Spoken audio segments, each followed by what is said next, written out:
Ça c'est la vérité.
bénisse mes bien-aimés. Ça fait longtemps. Et ça n'est pas au Molaï, pensant, mais il est au Molaï. Vraiment, on ne sait pas quelle mouche nous avait piqué. Que Dieu vous bénisse, mes frères. Vous avez diminué l'église ou bien c'est comme ça qu'elle était? C'est vrai. C'est devenu plein alors. Oh, même dehors, gloire au Seigneur. Que Dieu bénisse le révérend 7. Et que Dieu bénisse Obed-Edom. connaissez frère Obedodom? Oui, bien. C'est le propriétaire de la parcelle. Il nous a longtemps logés. Il a gardé l'arche de l'alliance. Il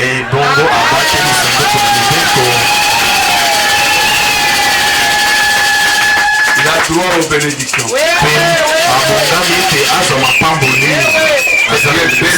Membre de l'amour tabernacle.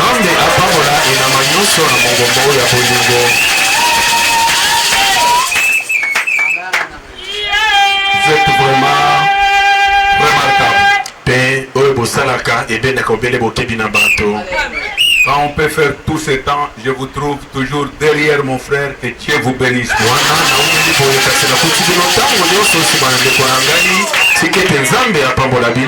Ça, c'est une église qu'il n'a pas héritée. C'est lui-même qui a engendré ses enfants. Nous sommes très heureux, trop fiers de le dire hautement. Il mérite toutes les honneurs.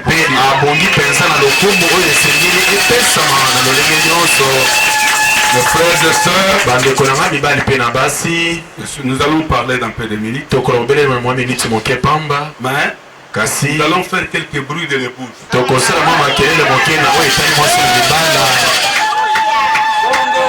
commence. Soyez d'abord trop fiers.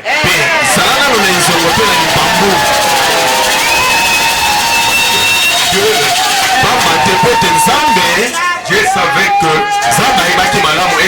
depuis l'Ancien Testament, il a envoyé de Moïse. Les prophètes là sont venus. Daniel est arrivé. Toute leur histoire, vous connaissez. Mais Dieu savait qu'à la fin des temps, il y aura un prophète du nom de William. Écoutez ce que je vais vous dire. Dieu a même envoyé William Branham. William Branham est venu avec son message. Il a prêché. Il a terminé tout ce qui était dans son jubilé. Il pensait peut-être arriver au temps de la fin que Daniel désirait. Il nous a révélé les choses. Il va voir le temps de la fin. Le temps de la fin de la fin. Le temps de la manifestation de l'épouse. Voir ça. Même Jésus est venu. Il est parti. Il a envoyé le Saint-Esprit. Le Saint-Esprit est entré dans les apôtres. Mais quand Paul, le messager de Satan, quand il a reçu la parole, il dit aux Romains, la nature est en train de gémir, attendant la manifestation.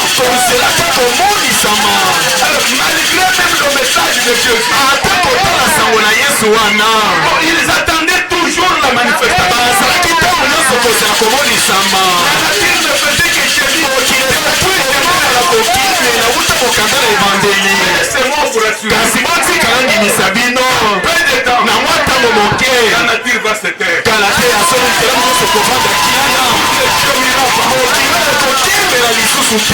Nous sommes sur la terre maintenant. Écoutez-moi bien. Il n'y a aucun corps d'un prophète messager sur la terre.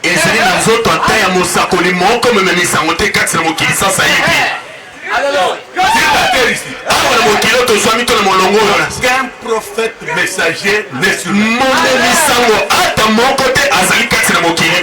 Branham n'est pas sur la terre. Branham est dans la 6e dimension. La terre est restée sans prophète messager. Alors Dieu depuis Genèse,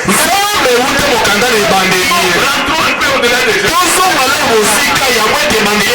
Depuis l'éternité, j'enverrai des prophètes. Et les prophètes seront épuisés dans le cimetière de Dieu. Et il y a les hommes et les femmes qui seront capables de vivre sur la terre.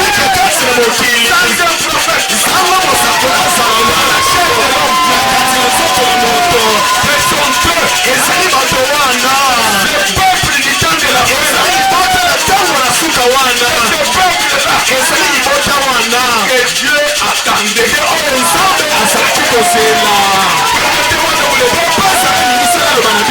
Dieu, quand tu le regardais au temps de la à la fin du 7e saut, quand il le regardait, il ne voyait même pas Branham sur la terre.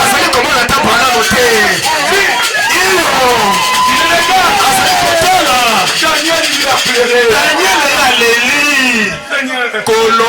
Dieu met aussi parmi ces groupes-là. Dans le groupe, on a seulement Branham. Branham va seulement prophétiser. Mais il ne sera pas dans le groupe. Écoutez mes amis. Le message a commencé à louer. Ça n'était que le commencement. Ce n'était pas la fin.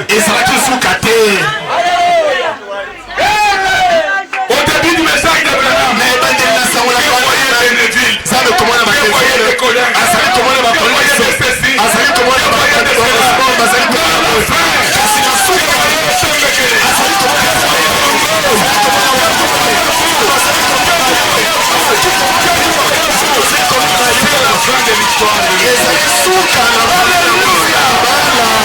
Alléluia.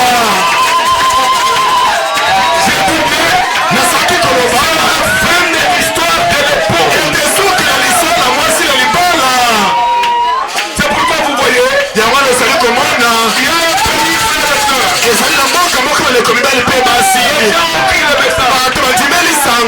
il y a un pays, au cœur du monde.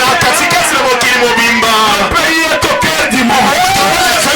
Ce pays est appelé la DRC. Congo RDC. Ce pays-là, le prophète disait, Alléluia. quand tu le disais, les Africains, où les gens viendront d'ailleurs, pour aller prêcher l'évangile aux États-Unis. Quand Dieu regardait, il regardait un pays, le pays là, aura des richesses de riches. Mais ce pays-là, haï par le monde entier. C'est pourquoi aujourd'hui, nos frères et sœurs, nous n'avons pas parlé de l'Amérique, nous n'avons pas parlé de la France, nous n'avons pas parlé de l'OTAN. Notre appui, c'est le Seigneur Jésus-Christ. Notre appui, c'est cet ange-là. C'est notre appui.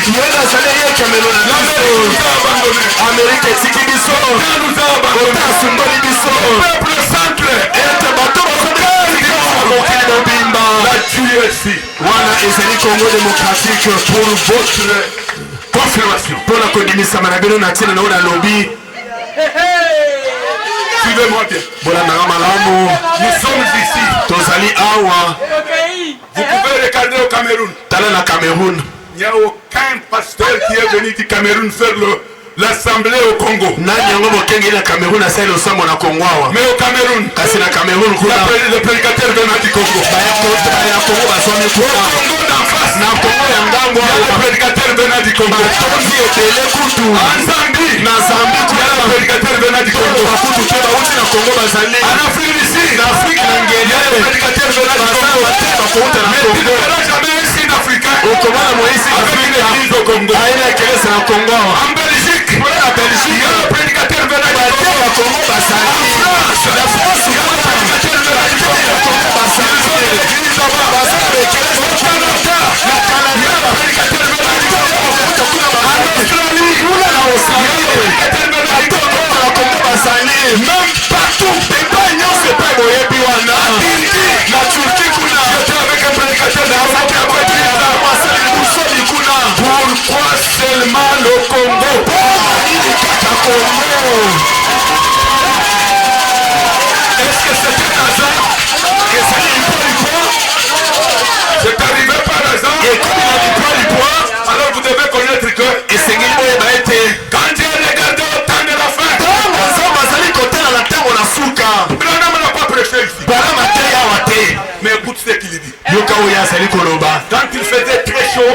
moto ezalaki moi ezalaki makasi azali koloba vous ici, bino awa vous ne pouvez pas supporter la chaleur. bokoki koyekela moto molungi oyo te. Il disait aux blancs. azali koba na babendele Mais il dit, alobi il y a un pays, ezali na mboka moko il n'a pas dit Congo. alobi kongo pamba te Non, non. Il y a un pays. adi ezali na mboka moko Quel pays? moko wapi S'il disait Congo, soki alobaka kongo même les Congo d'en face. ata kongo brazzaville eza mpe Il a kongo déterminé. alobi mpenza na stiki Le soki Congo belge. alobi kongo belge Maintenant écoutez, sika boyoka je vous pose la question. nakotuna bino motuna Est-ce que Branham a prêché ici? bana batei awa Il était en Afrique du Sud. azalaki na afrike na ngele Il était en Tanzanie. azalaki na tanzanie Il était à Kenya. azalaki na kenya Il était dans le pays voisin. na bamboka ezingizingi Mais au Congo, kasi na congo les Belges babelge pensaient empêcher la lumière de frapper les sémans. bazalaki ete bazangisa pole ebetela bamimboto ezalaki awa Mais Branham, comment tu le dis? bana lolenge kani azali Il y a un pays. ezali na mboka moko congo belge Ces gens-là, bato wana ils font les voyages basalaka mobembo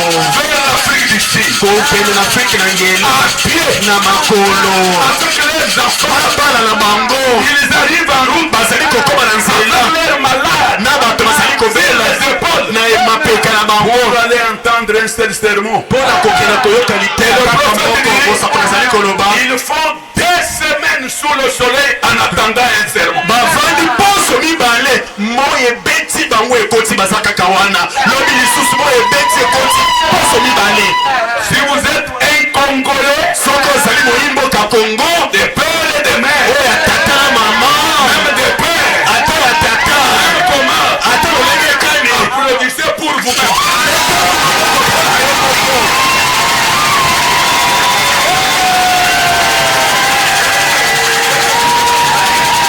mekobude bulu yotelema Ah, je pense que je suis presque à la fin de mon message. na basi ete nakomi na suka na sango na ngai Je voulais seulement vous réveiller. nalingaki kolamusa bino Parce que nous avons un langage. tozali lelobeli moko lelo oyo Mboko oyo ekobonga te.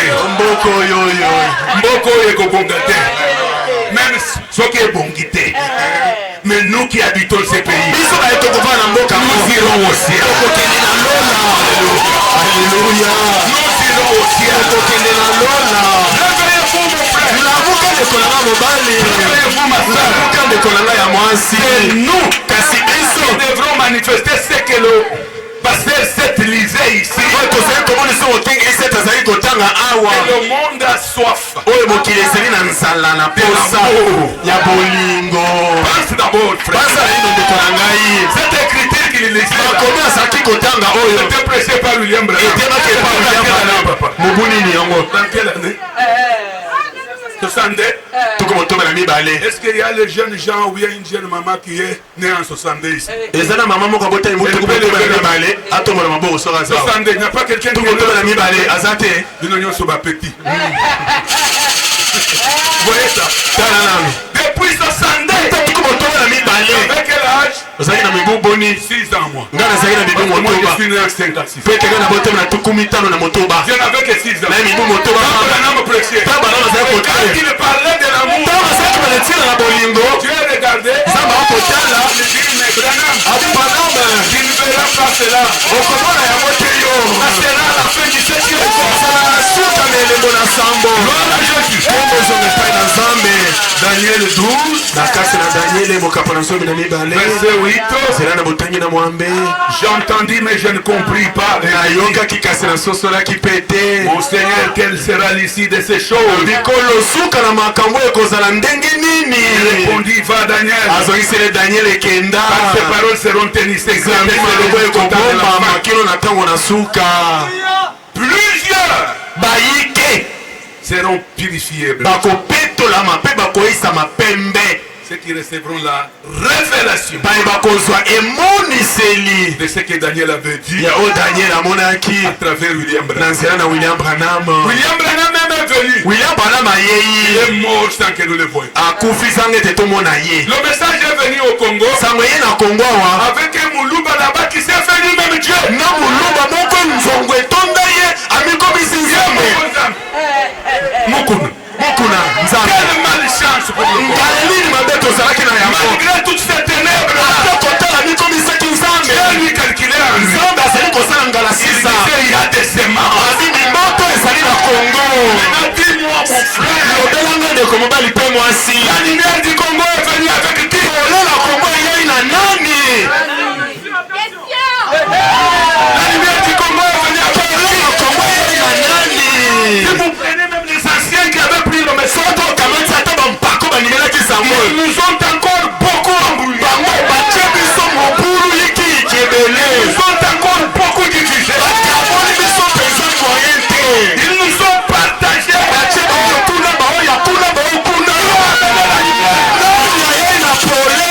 Pole eyei. D'une façon ou d'une autre. Lolenge to mosusu. Suivant les fils lignés. Kolandaka bala ya pole. Seigneur. Tobosenge epai na nkolo. Alléluia. Alleluya. Façon ou d'une autre. Lolenge moko to mosusu. Aujourd'hui au Congo, Lelo na Congo. le message est debout. Sango eza kokila na ngwi. Il n'y a pas de tiraillement. Kopenda ezali te. Jésus est venu. Yesu ayei. Et Jésus de Yesu ayei te. Il y a eu les gens. Ezalaki na bato. Même quand il y a eu cette loi, Ntango makambo ezalaki kosalema. ils disaient toujours. Bazalaki koloba ntango nyonso. Nous sommes frères. Biso tozali bandeko. Celui qui croit que Jésus est venu. Kozela ete Yesu ayei. Celui qui croit que Jésus est Bazalaki venu. ete Yesu akoya. Celui qui croit être l'homme de Ete bakokesa mokundolani. Ekundolani te. c'est notre frère. Azali ndeko na biso. Attention avec ces gens. Kebona bato wana. Qui les avait enseigné ça? Nani yango atangisaki bango wana? Mais soyons quand même les gens qui méditent. Tozala bato bamanyolaka. Ces gens utilisaient ça pendant les trous. Bato bazali kolobola ntango na mikakatano na kamba Vous ndongo. leur venez leur sagesse. Bwanya na bango ezali kowuta wapi? Parce que les grands ont tombé. Ete baoyo bampaka bakoyaki. Ça venait tout droit de l'éternel. Ezalaki kowuta epai na yawe ye moko. C'est pourquoi, asseyez-vous d'abord. Bovanda nanga bovanda bovanda. C'est pourquoi le prophète a raison. Yango ya mosakola longi. Il a dit que Elobi moi, Branham, ngai Branham j'ai amené namemi la sémence. momboto. Mais Dieu Kasi Nzambe suscitera au milieu de vous akotalisa katikati na bino les gens bato qui donneront plus de sang. akopesa eyokeli malamu koleka na sango. Ces gens-là, Bato wana ce n'était pas écrit aux États-Unis, ekomamaki te na ce n'était États-Unis, pas écrit au Congo, ekomamaki te na ce n'était Congo, pas écrit à ekomamaki te l'Australie. soki na Australie, C'était écrit, ekomamaki ces gens-là viendront. bato wana bakoya Et ils donneront plus de sang. bakopesa eyokeli malamu na bososo malamu. Yango wana ekelesa molingami Quand vous êtes devant un homme, ntango osali liboso na moto que vous observez, oyo tali quand on parle de la vie de Dieu, koloba na ntina bomoi na Nzambe il prêche la vie. azali kote ya bomoi. Quand on parle de la sainteté, Na ntina na bosanto il prêche la sainteté. azali kote ya bosanto. Quand on parle de la Koba perfection, na ntina na kobonga be il prêche la perfection. ate bino kobonga be. Quand on parle des dons, Koba na ntina na makambo il prêche les dons. ate bino Quand makambo. on attaque les dons, Bazali kotelemela yango il attaque les dons. ye mpe atolobeli yango Cet homme-là est au complet. yebe ete moto wana akoki na nyonso asengelaki moto azala na yango. Laissez-moi vous dire, Mpe botika nalobela bino qu'une personne moto ata moko te n'a le droit dans son église aza na mikisa na ekelesa na ye d'attaquer les dons. ya kobundisa Si les makambo dons n'ont jamais opéré dans cette soki église, makambo oyo esalaki kati na ekelesa na ye wana vous les attaquez sur base de quoi? okolobela yango mpo na ntina nini? Est-ce que votre ministère en a produit? lotomo na yo eboti yango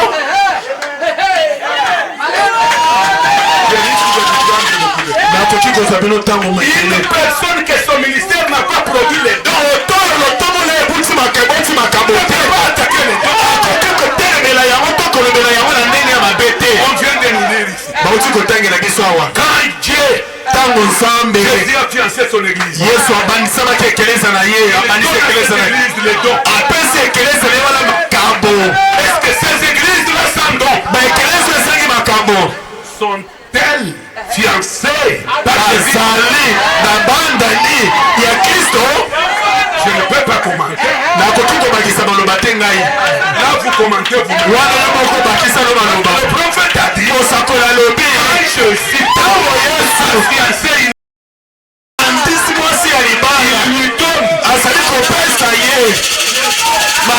Mais toi, Cassio, qui attaque les dons, qui t'a permis de faire ça? Branham qui attaque les dons, c'est a le droit de montrer que même les parents là,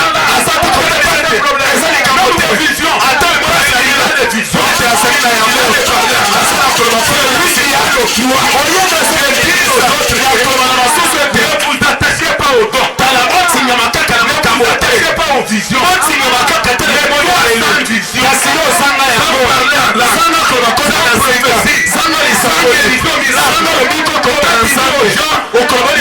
Les histoires de miracles, Dieu vous a déjà confirmé.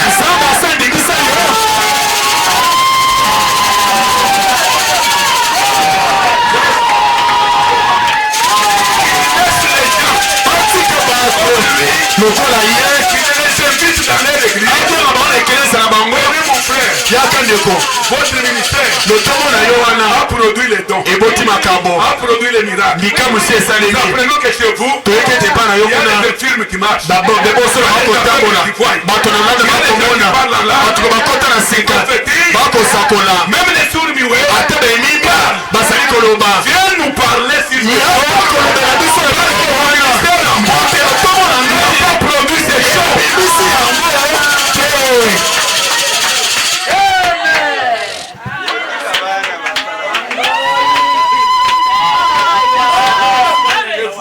Gens, prédicateurs, ne vous en faites pas. Ne soyez pas brutal. Ne parlez pas les choses comme il faut.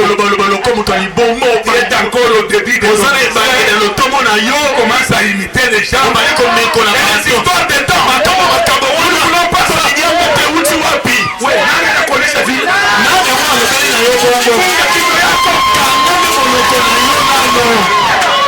Unajifunza wapi ile? Unaona oyekoli ya mama wapi? Est-ce que tu as le droit de ça? Osala ndingisa na kombela makambo na bongo. Toi tu as même une église qui a yo ça l'église vous avez makambo. Yo, vous parlez sur les doigts comme la tire na makambo. Moi tu kama uko évangéliste. Soko soko pangale sisango. Onesha uko évangéliste. Usindikiza sisango na yeye anakaka. Évangéliste, et ça est enseignant des Écritures. Ça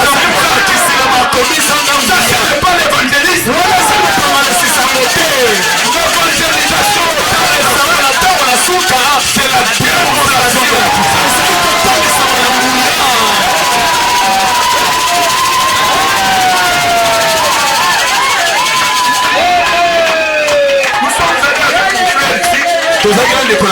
Nous sommes arrivés quelque part. On nous a présenté 50 évangélistes. 50 évangélistes. 50 évangélistes. Et parmi les 50, sans démonstration de la puissance. On n'a même pas à s'inquiéter ni à dire que je risque de blasphémer. On met la croix là-bas.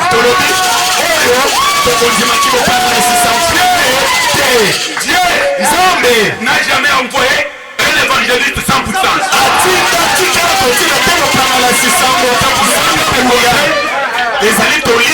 Je te conseille. Reste encore dans les bancs. Si Dieu vous a envoyé pour faire l'évangélisme,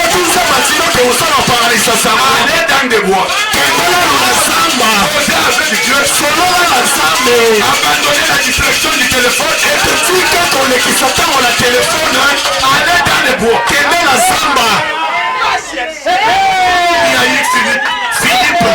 Philippe c'était un évangéliste. Vous ne voyez pas comment Dieu accompagnait un homme qui a voyagé dans l'espace. Mais toi,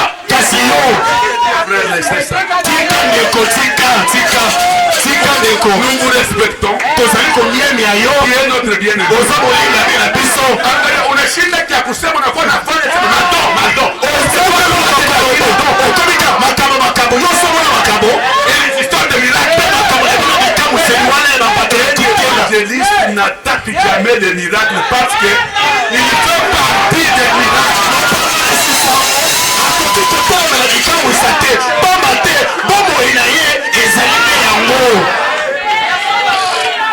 Je n'avais jamais préparé ça. Ça vient de sortir seulement ici.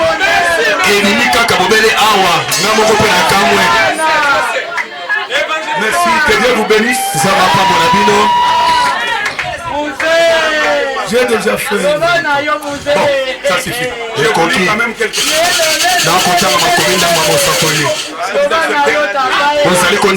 Que Dieu vous bénisse.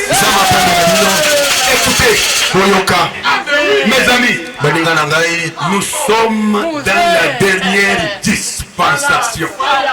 tozali na eteni oyo ya mosala ya suka nsima na oyo eteni mosusu ekozala te. C'est nous les hommes qui devraient être dans la dernière dispensation. biso nde tozelaki kozala na eteni na mosala ya suka. Alléluia. Alléluia. Il est dit dans le message d'une vie cachée, paragraphe 31, à la fin du paragraphe. Nous sommes dans la dernière dispensation. Branham dit, je crois cela de tout mon cœur. Et il vous dit,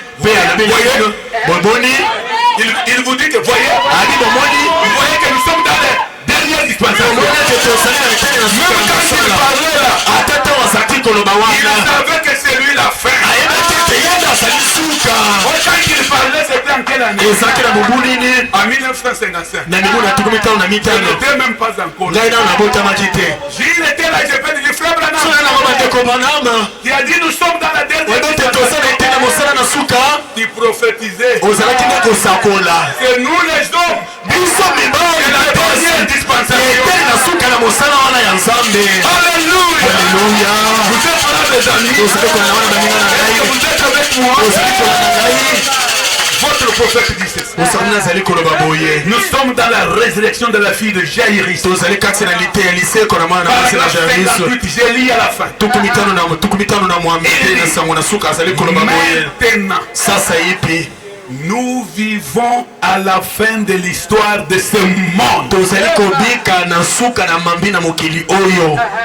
Nous vivons à la fin. C'est pourquoi, frères et sœurs, nous allons vous dire les choses ouvertes. Chaque fois de la mer.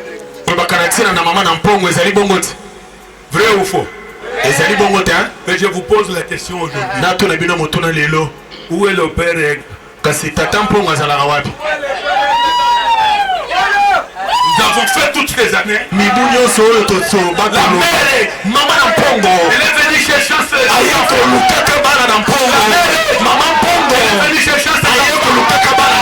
Où est le Père? Parce que on ne peut pas parler d'une mère avec deux excès, fécondé,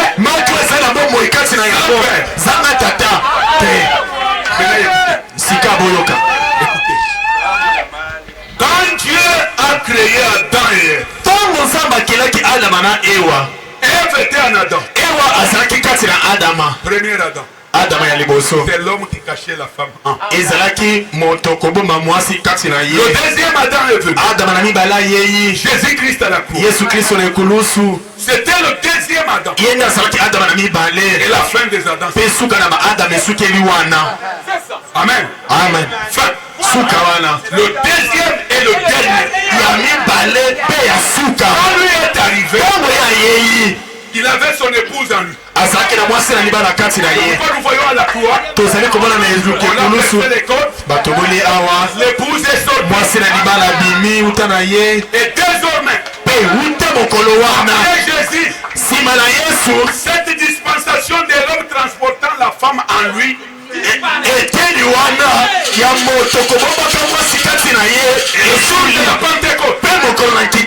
nous voyons maintenant le mari Jésus qui descend après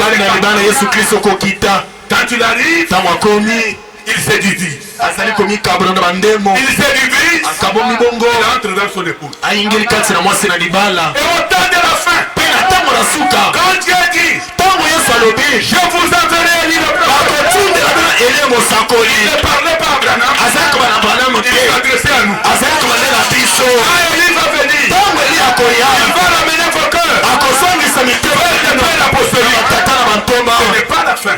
Ezali suka Nos te. cœurs ne sont pas amenés seulement au Père apostolique. Kaka na batata na bantoma pamba te. Si nos cœurs étaient seulement amenés au Soki Père osangisa apostolique, bana batata na biso bantoma, nous allons nous ressembler à Paul. tolingai tokokana na Parce Paulo. que Paul dit, Paul azali koloba, nous connaissons en partie. toyebi ndambo. Quand le parfait viendra, Ntango ya bolida akoya, oyo ntango moke ekoleka. alors Dieu nous amène aux apôtres, Nzambe ayebisi mpe na bantoma, il nous réserve un plus. abombeli biso moko akoleka. Notre plus. Oyo ya biso eleki. La photo de cette tonnerre, ezali foto ya bakake sambo. la colonne de Niwe, Likonzina lipata na les kesa. apôtres Bantoma étaient seulement baptisés bazwaki libatisi dans la colonne de feu. na likonzi na mona likonzi na moto. Et ils n'ont pas vu la colonne de Niwe. bamoni lipata na nkembo te. La colonne de Niwe, lipata na nkembo c'était pour les derniers jours. ezalaki mpo na mikolo na suka. Pourquoi Branham nous ramène aux bale bazali kozosola bantoma plus la Niwe. kobakisama na lipata na nkembo. Nous avons deux baptêmes. yawa toza balibatisi Nous mibale sommes baptisés dans le baptême na kati libatisi oyo ya likonzi na le moto. baptême de la Niwe. oyo ya lipata na nkembo Dans le baptême de la Niwe, ete kaka na kati ya c'est là où il y a les sept tonnerres. epe bakake sambo ezali. Que les sept tonnerres, bakake sambo c'est la vie de Christ. na kristo kati na biso. Pourquoi na ntina wana notre premier David, dawidi na biso ya yambo c'est William Branham. ezali William Branham. Branham C'est la première personne azali moto na yambo qui a transporté nde moto ya yambo la colonne de feu oyo amema dans une personne née d'une femme. na kati na mwana akotami na nzela na mwasi. La première personne. moto ya yambo kati na Les basi. apôtres n'ont pas transporté ça. bantoma bamemaki yango kati na bango te. Ils ont pris des parties. bango bazwaki ndemo ndambo ekamwani ndambo kasi na ntango na biso Élie que Dieu devrait nous envoyer. eyo nzambe alingaki kotindela biso n'est pas comme Élie de Titibit. aza lokola eli de tisibiti te. Élie de Titibit, eli de tisibiti s'est fâché. azalaki kosilika. Il était colérique. azalaki moto akanda. C'est pourquoi il a tué. pomaki na kanda na ye. Si je suis serviteur de Dieu, azali mosali na nkolo je le fais descendre du moto ciel. kitauta na lola Et brûle ces gens. baba na wana. Mais quand on arrive à notre tour, tokabila oyo ya biso l'homme avec la plénitude. totala litombuki na bonzambe. Alléluia. Alléluia. Qu'est-ce que cet homme a fait? otala asali nini Lui, devant lui, liboso na ye. même si vous commettez n'importe quel péché, ata kosala lisomo ya ndenge nini on lui demande adie Branham que pensez-vous pour opasi kaka bilenge mibale oyo kozali kosali na nzambe atelemi wana alingi koloba oyo azalaki kati na ye. Alleluya. alimbisaki biso ya ekolosi ete tosheri yesu kristo alobi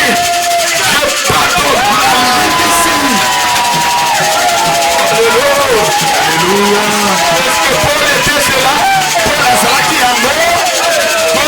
Paulo l'homme qui pouvait se tirailler avec ses frères, moto azali kobendela kosala na bandeko na ye il part dire à l'église, akekeba na ekelesia Damas va abandonner. amasa atiki ngai Alexandre le forgeron m'a fait asalinga madomie bato bazali koleka tinaasaleli paulo na biso bazali konyokola paulo mpona un prédicateur aujourd'hui soko omoni motei moko lelo qui vous parle de sa souffrance du haut de la terre. atela pasi na ye On a tellement souffert. lolenge kalisongola tellement souffert. oyo asalelinga On a boye tellement souffert. kaka asalelinga boye Il n'a pas la capacité divine de l'enlèvement. azali mpenza na bokasi te kati na ya bonzambe ya koletwama La capacité divine de l'enlèvement, bokasi kati na moto mpona il faut koletwama qu'on vous maltraite. esengeli bakokola yo bakobonono tina te batenga yo Mais que tu puisses, okoka quand tu vas parler, ntango olingi koloba tu dis, olobi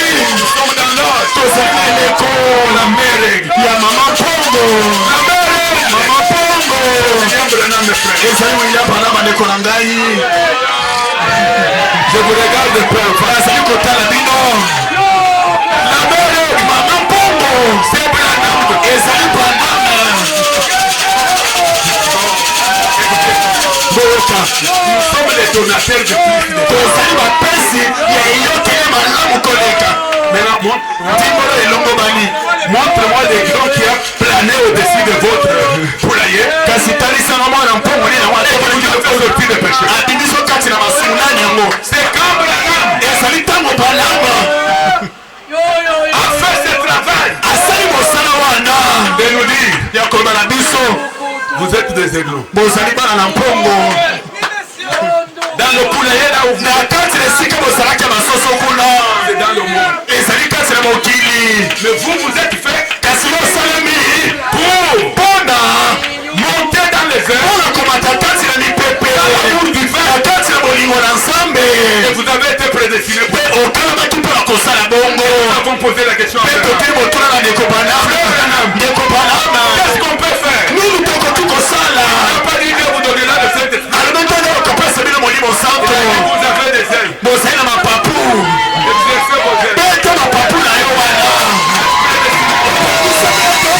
Beta mapapu na yo wana. Bozali kobeta mapapu wana. Bozali kobata. Babeti mapapu wana. Mama sango. Alobi. Soki moto abalusi elongi na yo. Na esosoli na ndeko Branham. Koyoka moto na bongo te. C'est lui la meilleure règle. Yende asali mama na mpongo. Le père règle était en Branham. Tata mpongo azalaki kati na Branham. Voilà les semences. Tala mimoto yango oyo. Le message de Branham a engendré. Kombo na Branham esili kobota. Voilà les semences. Tala ya mbuma yango Le oyo. message de Branham a engendré. Kombo na Branham esili kobota. C'est lui la meilleure règle. Yende mama na mpongo. Maintenant Branham quand il est venu. Branham ntango ayei. Quand le pasteur s'est taillé, Ntango kengelisi etazwi na ye. le mari a dit, Mobali kati na ye. c'est un aiglon et c'est la recherche sur les aiglons. Nakoluka bana na mpongo mosusu. Alléluia. Alleluya. J'ai choisi Azali koluka. avec ses capacités nationales, Na bokasi na ya esika moko. pas mondiales. Mokolo eza mokili mokili Tout bato. aussi dans un coin. Abali kobaluka. Il dit aux gens, Alobi na bato. Jésus-Christ est Yesu revenu. Kristo azokela mpe libela na libela. Et les gens ont dit, Bato balobi. quelle est la preuve? Na nde ezali nini? Vous allez voir. Okomona. Dieu va guérir les malades. Sa bakobikisa babele. Faites Sa bakosala boye. ceci. Nous avons dit. Mpona kosilisa tolobi. Alors nous avons dit. C'était parmi les aiglons. Ete ya solo sete azali kati na Là où Branham n'était pas arrivé. asengeli kokele mpo Branham akomaki te. J'ai lu la dernière citation. nazali kotanga ya solo makomi na suka. Alléluia. Il dit, alobi boye nous sommes dans la dernière dispensation. tozali kati na eteni na suka na mosala. Maintenant, sasa ipi nous vivons à la fin de l'histoire du monde. tozali kobika na suka na lisolo na makilo na mokili Le oyo. temps est proche. ntango ebelemi Écoutez bien ça. boyoka malamu. Peut-être que vous n'avez pas encore tiré attention. ntango so nano okeba te. La dispensation des gentils mpe ntango na mosala na bayi mabota est à sa fin. ezali na suka na yango. Juste comme il avait fait avec les Juifs. kaka ndenge asalaki elongo na bayuda. Il leur avait manifesté une grande mesure de grâce.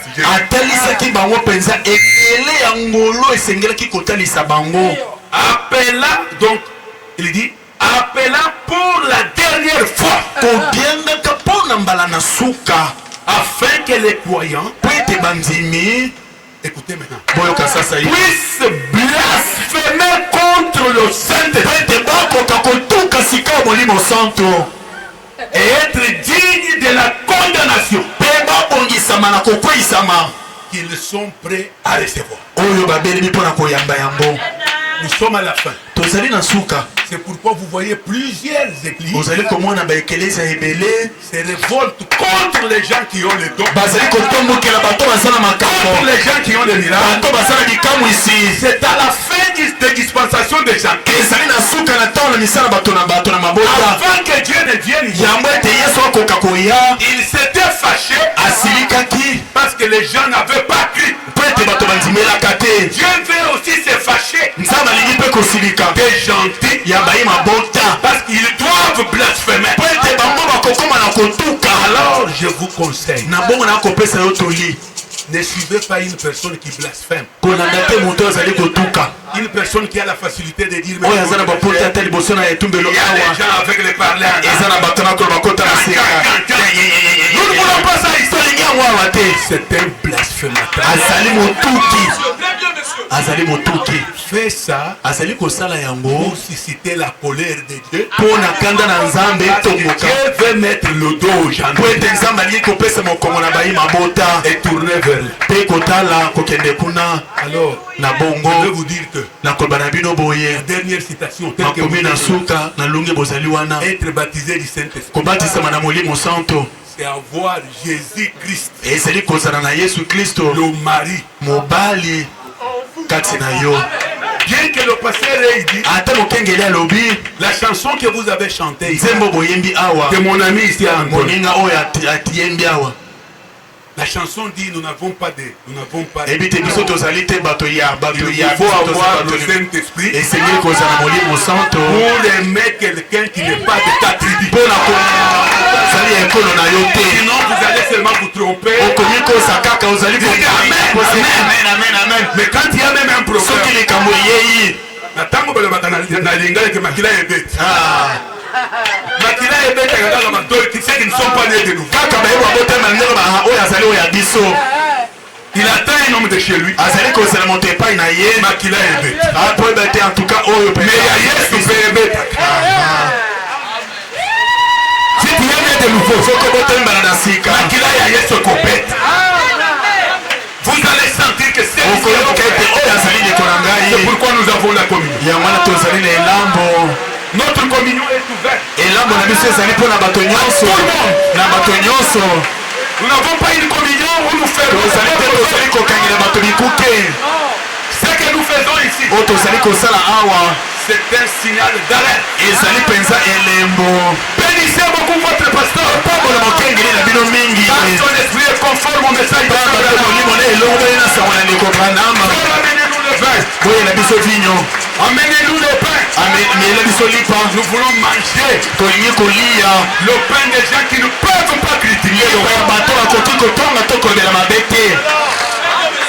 Les gens qui ne peuvent pas parler à mal de nous. bato bakoki kolobela te mabe ya basusu.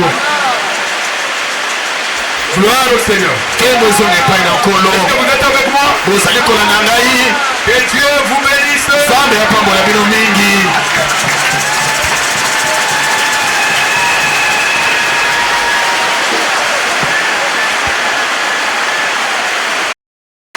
Il n'y a pas même pas à commenter. Likambo kobakisa eza te.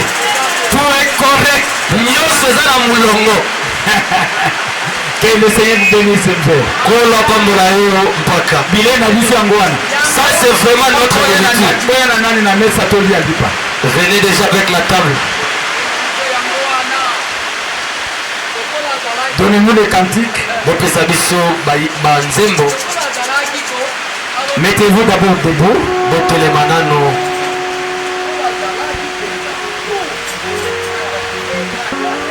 C'est le même esprit ici. Eza molimo moko moko ezalaki awa.